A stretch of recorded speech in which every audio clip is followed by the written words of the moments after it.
अबको पालीमा हाम्रो यस कार्यक्रमलाई विधिवत रूपमा पानसमा दीप प्रज्वलन गरी समुद्घाटन गरिदिनुहुनको लागि आजको हाम्रो कार्यक्रमका केन्द्रबिन्दु, आजको हाम्रो कार्यक्रमका प्रमुख अतिथि कर्णाली प्रदेश सरकार सामाजिक विकास मन्त्रालय माननीय घनश्याम भण्डारीज्यूलाई हार्दिक अनुरोध गर्दछु।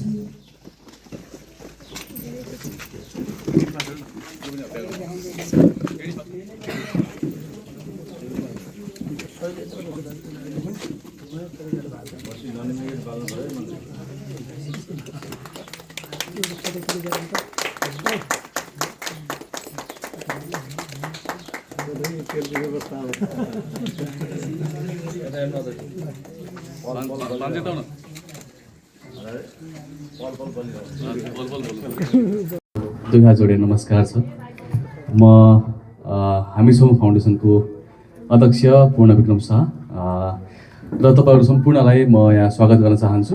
माननीय सामाजिक विकास मन्त्री कर्णाली प्रदेशका माननीय हाम्रो घनश्याम भण्डारीज्यू, वरिष्ठ अधिवक्ताज्यू ध्रुवकुमार श्रेष्ठज्यू, वरिष्ठ कलाकार प्रेमदेव गिरिज्यू, कुलमा नेपालीज्यू, वडा नम्बर 12 का वडा अध्यक्षज्यू चुडामणि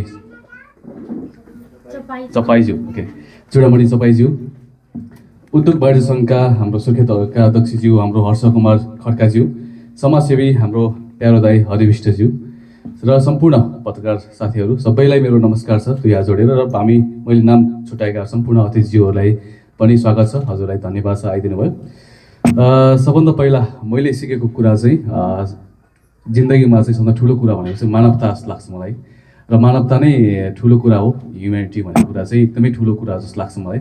अघि हाम्रो माननीयज्यूले चाहिँ भने जस्तै जिन्दगीमा जन्मियौँ हामी, मरिन्छौँ होइन, हामी मर्छौँ नै, त्यो एकदमै 100% स्योर छ।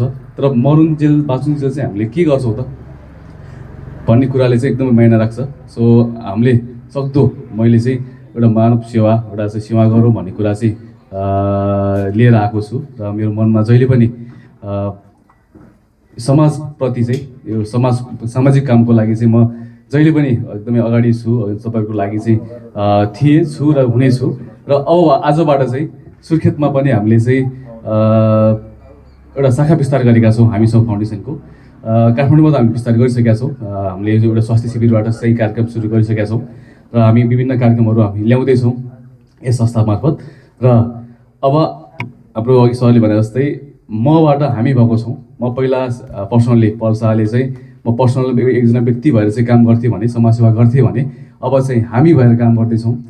नेपालभरि नै हामी प्रत्येक जिल्लामा गएर चाहिँ यो शाखा विस्तार गर्नेछौँ र त्यहाँ रहेका निमुखा बालबालिका जो चाहिँ स्वास्थ्य र शिक्षाबाट वञ्चित हुनुहुन्छ उहाँहरूलाई हामीले चाहिँ हामी छौँ भनेर चाहिँ काम गर्दैछौँ। उहाँहरूको लागि हामी छौँ र अन्य व्यक्तिहरू जो चाहिँ वञ्चित हुनुहुन्छ स्वास्थ्य शिक्षाबाट उहाँहरूको लागि हामी छौँ भन्दै आजको यो कार्यक्रम समुद्घाटन कार्यक्रम चाहिँ समापन भएको चाहिँ जानकारी गर्न चाहन्छु।